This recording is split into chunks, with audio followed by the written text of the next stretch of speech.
আলাইকুম। আমার বাচ্চার পেট ব্যথা করতেছে, তাই চিন্তা করলাম ওরে কিছু ঔষধি পাতা খাওয়াতে হবে।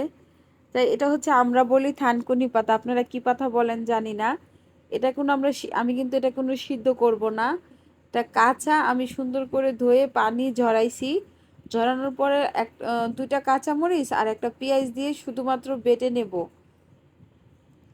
যদি আপনাদের বাচ্চার কারো আমাশা হয় কিংবা পেটে ব্যথা করে, আপনারা এই পাতাটা বেটে রস করে খাওয়াতে পারেন। আমার বাচ্চা কিন্তু রস এমনি গ্লাসে করে খাবে না, তাই আমি ভাত দিয়ে খাওয়াবো। গরম ভাতের সাথে এটা কিন্তু ভর্তা হিসেবে খেলেও অনেক ভালো লাগে। আপনারা ট্রাই করতে পারেন। দেখেন আমি বাটার পরে এখানে একটু সরিষার তেল আর লবণ মিক্সড করে নিয়েছি। সরিষার তেলের পরিমাণটা একটু বেশিই দিয়েছি, কারণ ওর কানে নাকে যেন শুধু সরিষার তেলের গন্ধ করে, পাতাটার গন্ধ না করে, এই জন্য। তো গরম ভাত দিয়ে তারপরে আপনারা খাবেন, এভাবে অনেক উপকার পাবেন যদি আপনারা এরকম করে খান।